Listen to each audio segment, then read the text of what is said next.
नाज़रीन, आज आपको मोहब्बत की शादी का वो भयानक अंजाम दिखाने जा रहे हैं जिसकी मिसाल आज से पहले आपने कहीं नहीं सुनी होगी। उसने मेरे भाई को शर्त रखी कि या तो तुम्हारी माँ को चुनो या मुझे चुनो। खैर ये वाला मामला चलता रहा, इनका कोई 5 से 6 घंटे वो कमरे में बंद रहा।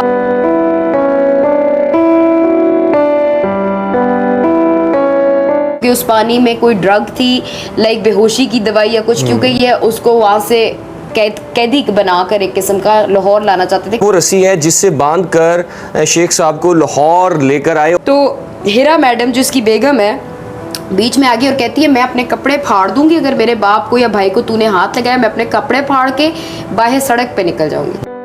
नाज़रीन, आज आपको मोहब्बत की शादी का वो भयानक अंजाम दिखाने जा रहे हैं जिसकी मिसाल आज से पहले आपने कहीं नहीं सुनी होगी। इस वक्त आप लोग स्क्रीन पर जिस शख्स की फुटेज देख रहे हैं, ये कहानी है इस शेख सुल्तान की जिसने आज से 2 साल पहले एक खातून से मोहब्बत की शादी की, और इस मोहब्बत का सबूत देने के लिए ये शख्स अपनी बीवी का रन मुरीद बन गया, क्योंकि ये वो शख्स था जिसने अपनी बीवी की मोहब्बत के लिए अपने ऊपर रन मुरीद का टैग लगवाया और अपनी बीवी को दुनिया की तमाम आसाइशें देने की कोशिश की। इस वक्त आप लोग शेख सुल्तान के घर के मनाजिर भी देख रहे हैं, मगर अफसोस शादी के 2 साल बाद इस मोहब्बत का भयानक अंजाम कुछ इस तरह से हुआ कि वो खातून इनके घर से सारा कीमती सामान जैसे ज्वेलरी वगैरह लेकर रफू चक्कर हो गई, और साथ ही साथ इस शेख नामी शख्स को तशद्दुद का निशाना भी बनाया गया, जिसके बाद शेख सुल्तान शदीद ट्रॉमा में चले गए हैं। लिहाजा इनकी बहन से बात करते हैं और पूछते हैं कि आखिर ये मुआजरा हुआ कैसे। आइए हमारे साथ। कि भाई इस वक्त बहुत बड़े गम से गुजर रहे हैं। जी। एक ऐसी औरत जिससे वो मोहब्बत करते थे, और चले सामान लेके जाना एक सेपरेट थिंग है, उसने उनकी फीलिंग को हर्ट किया है बहुत ज़्यादा। सबसे पहले शॉर्टली बताइएगा नाज़रीन को कि आखिर हुआ क्या था, किस तरह से ये वाक़या हुआ, किस तरह से लड़ाइयाँ शुरू हुई, मोहब्बत की कहानी किस तरह से एक ऐसे मरहले पे आ गई कि उस औरत ने इनको धोखा दिया। दरअसल जी हमें जो पता लगता था वो तो यही था कि आपस में बहुत खुश हैं, ठीक हैं। हुआ ये कि 13 तारीख से 17 तारीख का आपको ब्रीफली मैं बताऊंगी अगस्त का अभी का एपिसोड के हुआ क्या इनके बीच में। 13 अगस्त 2022 को सैटरडे को ये बेसिकली मियाँ बीवी ने नॉर्मली उठे, नाश्ता किया, वीकेंड था, सारा कुछ ठीक था। तो मेरे भाई को मर्दान से इवेंट के लिए कॉल आया, उन्होंने बुलाया। मेरे भाई ने अपनी बेगम को कहा कि मेरे साथ चलो मर्दान, वो मुझे इवेंट के लिए बुला रहे हैं वहाँ पे VCL का फ़ाइट इवेंट, और मुझे बड़ी इज्जत मिलेगी, स्वीट भी बुकड है। उसने इसके साथ ना एक झगड़ा सा डाल दिया कि तुम मर्दान क्यों जा रहे हो, तुम मत जाओ। असल में उसको थोड़ा सा खदशा था, क्योंकि पहले कुछ दिन पहले सुल्तान जो था मेरी मदर से 2 लाख का तकाजा कर रहा था, पैसों की ज़रूरत थी। तो मेरी मदर ने कहा कि बेटा मैं तुम्हें 2 नहीं 5 लाख दे दूँगी, तुम पिंडी मेरी तरफ आओ। तो ये बेसिकली हिरा नहीं चाहती थी, बेसिकली इसको ससुराल से लगाने से प्रॉब्लम थी, हमारे साथ लगा के नहीं रखना चाहती थी। ये नहीं चाहती थी कि मेरा भाई पिंडी जाए, तो इसने मेरे भाई से काफ़ी लड़ाई की कि तुम मर्दान मत जाओ। यार वो नहीं मान सकता था इस बात को, बिकॉज ही हैड टू गो।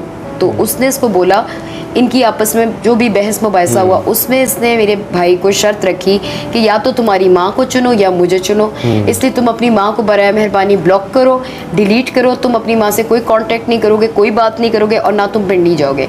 उसमें मेरे भाई ने से कहा कि ऐसा कुछ नहीं हो सकता, क्योंकि मेरे अम्मी के साथ मामलात होते हैं, उनकी सेहत की वजह से, कोई प्रॉपर्टी के मैटर्स हैं, आई कांट डू दैट, मैं उनको ब्लॉक नहीं कर सकता। आपस में लड़ाई झगड़ा हुआ है, उसमें हिरा ने ये किया कि मेरी अम्मी को गंदी गंदी गालियाँ देनी शुरू कर दी, जिसपे मेरा भाई काफ़ी ऑफेंड हो गया। उसने इसको मना किया, वॉर्न किया कि मत इस तरह की बातें करो। खैर उसमें मेरा भाई फिर बाद में ठीक हो गए आपस में, ज़ाहिर इसने उसको सॉरी किया, फिर भी वो नहीं मान रही थी। फिर इसीलिए मेरा भाई मर्दान अकेला गया। 14 तारीख की रात को अकेले मेरे भाई ने ट्रैवल किया टूवर्ड्स मर्दान। इसका मर्दान में इवेंट था, इसकी दिल में कोई बुग़्ज़ और कीना नहीं था, नीयत साफ़ थी। इसलिए इसने अपने साले एहसन ज़िया को, जो हिरा का छोटा भाई है, सॉरी बड़ा भाई है बल्कि, एहसन ज़िया को कॉल किया कि आप ऐसा करें कि आए, मैं आपको इवेंट पे इनवाइट करना चाह रहा हूँ, और साथ मामू के बच्चे जो कज़न्स बच्चे हैं उनको भी लें, क्योंकि फ़ाइट्स में बच्चों का इंटरेस्ट होता है। उसने इसको कहा मुझे आप हाफ़ एन आवर दें तो मैं आपको बताता हूँ। हाफ़ एन आवर उसने लिया, तो उसने उस दौरान हिरा ज़िया, ज़ियाउल कमर उसका बाप, उसका जो मामू है इम्तियाज़ चौधरी और उसकी माँ समीना ज़िया और एहसन ज़िया, इन पांचों ने मिलकर एक खिचड़ी पकाई, पूरा गेम प्लान बनाया। इनका इतना क्रिमिनल दिमाग था कि how to go about it. फिर ये हुआ कि एहसन ने एकदम मेरे भाई को फ़ोन करके कहा कि जी मैं आ रहा हूँ पेशावर मर्दान आपके पास इवेंट पे। अब वो आया है मेरे भाई के पास, तो उधर इवेंट उसने अटेंड किया है, सारा कुछ ये वो। उधर मेरे भाई को बाकी पैसे तो बाय हैंड मिले हैं कैश, जो 20,000 रुपये उन्होंने कहा आपको ईजी पैसा करते हैं, वो एहसन ज़िया के अकाउंट में करवाए। Ehsan Zia ate that money as well, मतलब वो पैसे भी वो खा गया। हुआ ये कि एहसन मेरे भाई को मुखबरी करके धोखे से कोहाट लेके गया, ये कह के कि आपके जो सास ससुर है अंकल आंटी वो आपको खाने पे बुला रहे हैं। उधर उनके लाउंज में ये बैठा, तो उधर इन्होंने आपस में जो ही बैठे हैं, तो मेरे भाई के ज़हन में कोई ऐसा फतूर कोई ऐसी बात नहीं थी, तो उसने इन्हें कहा कि आए एक लूडो का मैच लगाते हैं। उस वक्त मौके पे इम्तियाज़ चौधरी, ज़ियाउल कमर, एहसन ज़िया और समीना ज़िया मौजूद थे। ठीक है, इन्होंने प्रॉपर तरीके से बलवा किया मेरे भाई के ऊपर, उस पर तशद्दुद किया, मिलकर हरासा किया।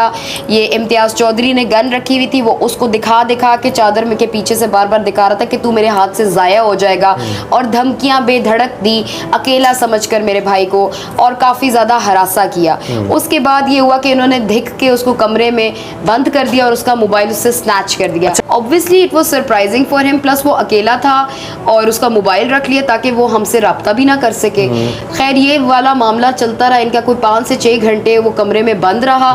उसको अच्छा, उसका फ़ोन भी बाहर इनके पास, उसके जूते भी बाहर पड़े हुए। खैर सुबह जब 5 से 6 बजे के दरमियान इसकी माँ ने कमरे का दरवाज़ा खोला तो आगे एक गिलास लेके खड़ी हुई थी ट्रे में। तो शुक्र अल्हम्दुलिल्लाह सुल्तान ने वो पानी नहीं पिया, क्योंकि उस पानी में कोई ड्रग थी, लाइक बेहोशी की दवाई या कुछ, क्योंकि ये उसको वहाँ से कैदी बनाकर एक किस्म का लाहौर लाना चाहते थे, क्योंकि हिरा ज़िया पीछे लाहौर में थी। ये मत भूलें कि हिरा ज़िया पीछे लाहौर में थी, यहाँ पे थी। हुआ ये कि जब ये वहाँ से निकला बाहर कमरे से, तो इन्होंने जब इसने पाँव में लेसेस बांधने के लिए हाथ नीचे किया, तो इन्होंने इसके पाँव भी रस्सियों से बांध दिए और हाथ भी, जी हाथ भी और पाँव भी। मतलब ये इतना बड़ा शौक है कि यकीन माने हमारे लिए बड़ा मुश्किल है इस बार 6 से 8 घंटे कमरे में बंद करना और अचानक से फिर इनको रस्सियों से बांधना। नाज़रीन आपको वो रस्सी भी दिखाते हैं, ये देखें, ये वो रस्सी है जिससे बांध कर शेख साहब को लाहौर लेकर आए, और ये बड़ा एक अजीब सा सानिया था। अच्छा बताइएगा कि जब लाहौर पहुंचे हैं यहाँ पे, तो आगे क्या सिचुएशन थी इस घर में? जी, जिस वक्त मेरे भाई ने लाहौर आके घर का दरवाज़ा मेन डोर खोला, तो आगे उसकी बेगम ने नीले लिफाफों में सारा अपना सामान पैक किया हुआ था, and she was ready to leave. तो मेरे भाई ने इसको अंदर आते साथ ही बोला कि जो कुछ ज़ाहिर पीछे गुजर चुका था, मेरे भाई ने से कहा तुम्हारा बाप भी आया हुआ है, तुम्हारा भाई भी आया हुआ है, ऐसा करो अपना सामान उठाओ और जाओ यहाँ से। हाँ, लेकिन मेरी माँ की ज्वेलरी रख के जाना। तो इसने आगे से कहा कि कौन सी ज्वेलरी, तुम्हारी कोई ज्वेलरी नहीं है। फिर इसका साथ देने इसका बाप आ गया, ज़ियाउल कमर, वो दाढ़ी वाला बाबा, उसने मेरे भाई के साथ एग्जैक्टली यही बात करनी शुरू कर दी कि तुम्हारी कोई ज्वेलरी नहीं है। फिर इसका भाई बीच में आ गया, इन्होंने ड्रामा शुरू कर दिया, आपस में गुत्थम गुत्था बातचीत हुई कि क्या मतलब ये वो लड़ाई झगड़ा, मतलब इन वे गालम गलोच हुई। उसके बीच में इसकी बीवी ने एक बड़ी वाहियात हरकत की कि मुझे टीवी पे बताते हुए बुरा भी लग रहा है। तो हिरा मैडम जो इसकी बेगम है बीच में आ गई और कहती है मैं अपने कपड़े फाड़ दूंगी अगर मेरे बाप को या भाई को तूने हाथ लगाया, मैं अपने कपड़े फाड़ के बाहर सड़क पे निकल जाऊंगी। मेरा सिर्फ ये सवाल है कि कोई भी ख़ानदानी बाइज़्ज़त औरत ऐसी हरकत नहीं करती, साफ सी बात है। तो इसने ख़ानदानी हरकत नहीं की। खैर इनका आपस में हुआ। फिर इसके भाई ने बाहर जाकर हमारी सिक्योरिटी के जो लोग होते हैं उनके सामने छातियाँ पीट पीट के कहना शुरू किया मेरी बहन को 3 तलाक की हो गई। हालांकि ऐसा कुछ भी नहीं हुआ। ऐसा कुछ भी नहीं है जी, अभी भी कोई भी इसका तलाक नहीं हुआ, ऐसी कोई बात नहीं है। तो वो बाकी जो मैटर्स हैं वो कोर्ट में चल रहे हैं, लेकिन तलाक कोई भी नहीं हुई है। और सामान हिरा बेगम सारा कुछ लेके जा चुकी हैं, उसके साथ हमारा भी 65 लाख का कुंडा कर चुकी हैं, सब कुछ लेके फरार हुई। हिरा हैड मैलिशियस इंटेंशंस। हिरा के ज़हन में कुछ अजीब सी हरफात थी शुरू से, फ्रॉम द डे 1। तो उसने ये टारगेट्स 2022 के लिखे हुए थे, जिनमें ये बेसिकली 2 चीज़ों का तकाजा मेरे भाई से करना चाह रही थी। एक तो गाड़ी का, कि गाड़ी मुझे वापस मिल जाए, ठीक है, और एक प्रॉपर्टी का, प्रॉपर्टी में तुम अपना हिस्सा मांगो, पैसे मांगो, हर प्लॉट के बिकने पे कैश मांगो, मतलब कमीशन 10%, 20%, व्हाटएवर। ये प्रॉपर इसने ये तो ऐसा लग रहा है जैसे कोई प्लानिंग, जी ऑलरेडी प्लान था बिल्कुल। और ये बेसिकली हमारे साथ लगा के नहीं रखना चाहती थी। इसने इसमें खास लिखा है डोंट ट्रस्ट योर मदर, खुदा का वास्ता है नो टू डू। हाँ, मतलब वो चीजें जो शेख साहब नहीं ना करेंगे। करें, हाँ। उसमें सबसे पहला ये था कि माँ से मुलाकात नहीं करनी। अच्छा, उसमें दूसरा आप देखें जी, सर्कल किया हुआ है मैडम ने शेयर को और कार को, यानी कि प्रॉपर्टी का इंटरेस्ट था इनका सारा। ये बेसिकली जी, ये जो आप लोगों ने पहले रन मुरीदी के इंटरव्यूज बनाए थे ना, ये बेसिकली ये औरत को मेरे भाई से मोहब्बत कभी भी नहीं थी। इसका शुरू से इंटेंशन ही ये थी, जो मुझे अब आके इन्वेस्टिगेशन के बाद ये डायरी मिली और पता लगा कि she always had criminal intentions, guilty mind के साथ। ये चाहती ये थी, she only wanted to steal money, property and car. Simply हम कह सकते हैं फ्रॉड कर रही थी जी, वो, fraud कर और रही फ्रॉड करके वो चले गई है। अब बिल्कुल। आखिर में बता दीजिए जी। कि कानूनी कार्रवाई आप लोग क्या कर रहे हैं, क्या चाह रहे हैं, जी, जी। और क्या होना चाहिए? बेसिकली जी, ये कोर्ट के मैटर्स हैं, मैं ज़्यादा मीडिया पे नहीं डिस्कस करूंगी, जब रिवील होगा तो मैं सब बताऊंगी। तो ऑलरेडी इस पे हमने एक्शन ले लिया है, इंशाल्लाह सून इसके ऊपर पर्चा होगा, because the matters are in the court of law right now, और अभी ये चीज़ मेरा मीडिया पे डिस्कस करना मुनासिब नहीं है, लेकिन ये कि इंशाल्लाह जब पर्चा इस पर होगा सून, तो you will get to know that. मेरी गुजारिश है गवर्नमेंट ऑफ पाकिस्तान से कि हमें लोकेशंस जो हमारी 13 अगस्त से लेके 17 अगस्त 2022 तक की हैं, जिसमें शेख सुल्तान शाहिद मेरे भाई की, मेरी मदर तहमीना शाहिद, मेरी माविश खलील की, एहसन ज़िया जो हिरा का भाई था, हिरा ज़िया जो इसकी बीवी थी, और उसके माँ बाप ज़ियाउल कमर, समीना ज़िया उसकी माँ, और उसका मामू चौधरी इम्तियाज़, इन सब की लोकेशंस ट्रेस करवा के दीजिए हमें, ताकि हमें पता चले और आप लोगों को भी पता चले कि क्या सच है और क्या झूठ है। बिल्कुल जी, वीडियो बनाने का हमारा मकसद एक तो ये था कि अवेयरनेस हो, कि आजकल देखें क्या कुछ हो रहा है हमारे मुआशरे में, मुआशरे की अक्कासी करना भी हमारा एक मकसद था।